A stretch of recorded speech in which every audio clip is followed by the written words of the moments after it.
जागृत आहे तो दुसऱ्यांना जागृत करू शकतो बरं. जर का स्वतः झोपलेला असेल तर तो दुसऱ्याला जागृत करू शकत नाही. तो जो संत जागी असतात श्रीबुद्धाला सांगायचे या निशा सर्व भूतानां यस्यां जागृती संयमी विठ्ठल विठ्ठल जागृती संयमी तस्यां जागृती भूतानां सा निशा पश्यतो मुनीहि.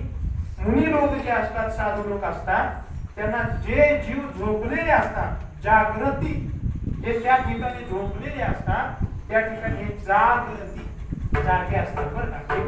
एक वचन आणि एक बहुवचन जागृती आणि जागृती असो.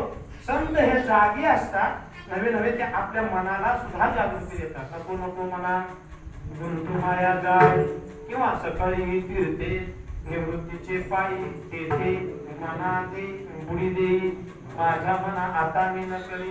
मनाशी केलेला संवाद आहे ज्ञानोबरायांच्या गाथ्यातील. मनाला संत जागे करत असतात नवे नवे. तुकोबराय तुला सांगतात की आम्ही जनाला जाग करतो पण मनासहित करतो. तुकोबरायांची गाथ आहे ऐसे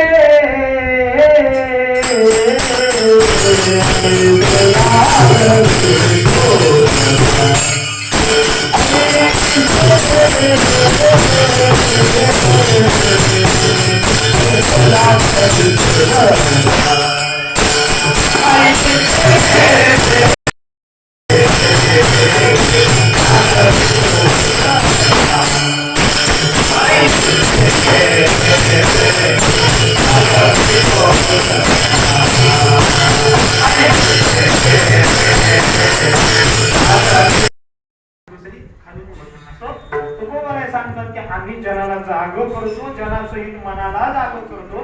मनाला जागे करण्याचे दोन पद्धती एक प्रवृत्तीचा उपदेश आणि एक निवृत्तीचा उपदेश असो. संत जर का काय करत असतात तर जीवाला जागृती देतात नवे नवे. तुकोबराय सांगतात की आम्ही जर का काय केलं असेल तर जन जागवलं. तुकोबरायांची वासुदेवामध्ये भाषा आहे. तुकोबराय सांगतात ऐसे जागविले अवघे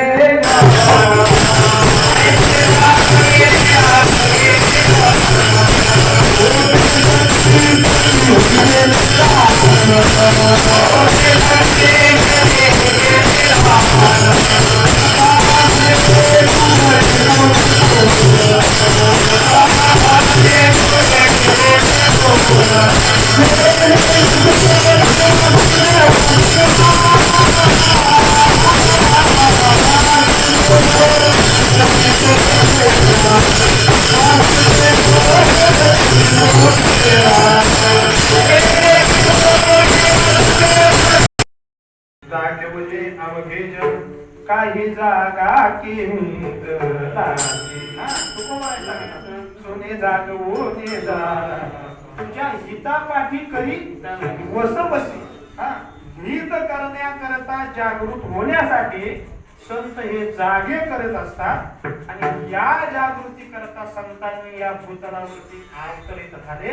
जगद्गुरु तुकोबराय असतील भगवान ज्ञानोबराय असतील यांनी या जनाकडे पाहिलं आणि पाहिल्यानंतर माऊलींच्या असं लक्षात आलं हे ज्याच्या करता आलेले आहेत ते विसरले. बरं ज्याच्या करता हे आलेत या ठिकाणी ते विसरले. श्रीगुरुदादा सांगायचे काय झालं म्हणे एक लहानसं छोटं मूल होतं आणि त्याला आईनं सांगितलं की बाळा बाजारला जातो का.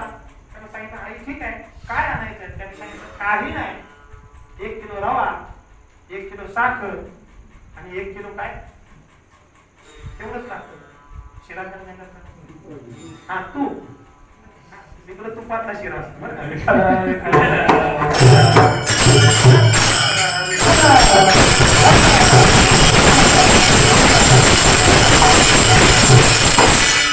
आमच्या मुलं चालल्याच असतो असं. हा सांगितलं तूप घेऊन ये. ते लहान मूल होतं जाताना गेलं व्यवस्थित. जाता जाता बाजारात एक डोंबाऱ्याचा खेळ पाहिला बरं का. दादा म्हणून करून सांगायचं एक मुलगा असतं एक ती नाचणारी लहान छोटी मुलगी असते ते सगळं पाहिलं आणि पाहिल्यानंतर खेळाला बाजारात आल्यानंतर काय आणायचं होतं तेच विसरलं बरं का. काहीतरी बाजारात घेऊन गेलं पाहिजे म्हणून जर काय झालं असेल काहीतरी बाजारातून घेऊन गेलं पाहिजे म्हणून त्या मुलाने चॉकलेट घेतलं खेळणं घेतलं, खाऊ घेतला आणि ते आई जवळ आलं. आई रागावली बरं का. आई म्हणजे आणि राजा ऐका अभंगाबद्दल करतो बरं का. आई म्हणजे आणि राजा, राजा म्हणजे रया. तुला काय आज्ञा करता पाठवलेलं होतं आणि तू काय घेऊन आलास? त्यानुसार सांगतात आलिया रया आलिया हे साते आलिया कशा करता पाठवलेलं होतं? ओळखा शारण धरून जे आणायला पाठवलं होतं तुला ते तू विसरलास आणि नको ते गोळा करत बसलास. विठ्ठल विठ्ठल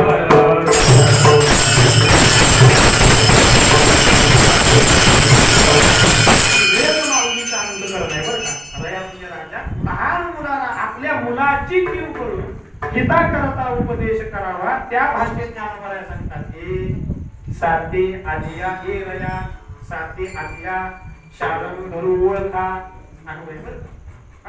या ठिकाणी आल्यानंतर मुळात यायला नाही पाहिजे बरं का. पहिला शब्द आहे साते. साते म्हणजे काय तर बाजार बरं का. मी अनेक जणांना अर्थ विचारला बरं का बापू, पण मला या शब्दाचा असा उत्पत्ती अर्थ काय तुम्ही सांगितलं नाही बरं का. जर तुम्हाला माहिती असेल, मी फक्त एवढं ऐकलं की साते म्हणजे बाजार. सगळेजण हे सांगतात पण त्याला साते का म्हणतात? म्हणजे प्रत्येक शब्दाचा काहीतरी उत्पत्ती अर्थ असतो, उत्पत्ती अर्थ असतो. आता शारण धरू शब्द, शारण धरू म्हणजे काय? शारण नावाचा धनुष्य ज्याच्या हातामध्ये धारण केलेला जो आहे त्याला काय म्हणायचं? शारण धर. मुरारी कुणाला म्हणायचं? मूर नावाचा आरी म्हणजे जो शत्रू आहे, मूर नावाच्या दैत्याचा जो शत्रू आहे त्याला काय म्हणतात? मुरारी म्हणतात. कृष्ण कुणाला म्हणायचं? भक्तजना चित्त आकर्षयती प्रकर्षे न इति कृष्णः. असे प्रत्येक शब्दाचे काही ना काहीतरी अर्थ असतात. पण साते म्हणजे बाजार हे परंपरेनं सांगितलं जातं. पण बाजाराला साते का म्हणतात मला तर अजून काही सापडलेलं नाही. विठ्ठल विठ्ठल हा जो शब्दकोश आहे ना म्हणा तो ज्ञानोबरायांचा शब्दकोश आहे बरं का. ज्ञानोबरायांच्या शब्दकोशातले जे काय अभंग आहेत त्या अभंगातले जे काही शब्द असतील ते शब्द फक्त ज्ञानोबरायांच्या अभंगात किंवा ज्ञानोबरायांच्या ओळीत सापडतात. इतर संत संप्रदायात कुठं सापडत नाही. पहा मी एक शब्द सांगतो बरवा. किती ठिकाणी शब्द आलेले आहेत ज्ञानोबरायांचा, पण बरवा या शब्दाचा अर्थ काय?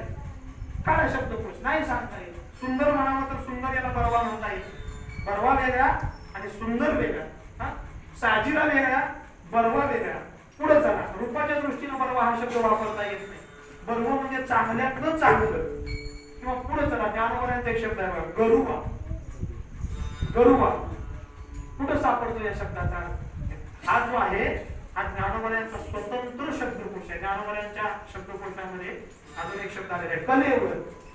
कलेवर अनेक ठिकाणी शोधला शब्द बरं का, पण स्वतंत्र उत्पत्ती कुठल्या ग्रंथामध्ये सापडली नाही का. तर हे ज्ञानोबरायांचे शब्द आहेत आणि याच्याकरता परंपरेनंच ऐकावं लागतं.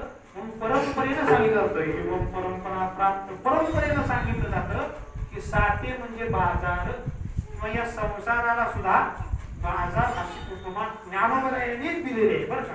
हा ज्ञानोबराय सांगतात की संसार ही एक यात्रा आहे बरं का. यात्रा आहे. या अभंगामध्ये ज्ञानोबरायांनी सूक्ष्म भाव काढले बरं का. म्हणजे थोडंसं चिंतन करताना असं वाटलं की याचा भाव असा असावा. ज्ञानोबराय सांगतात संसार यात्रा भरली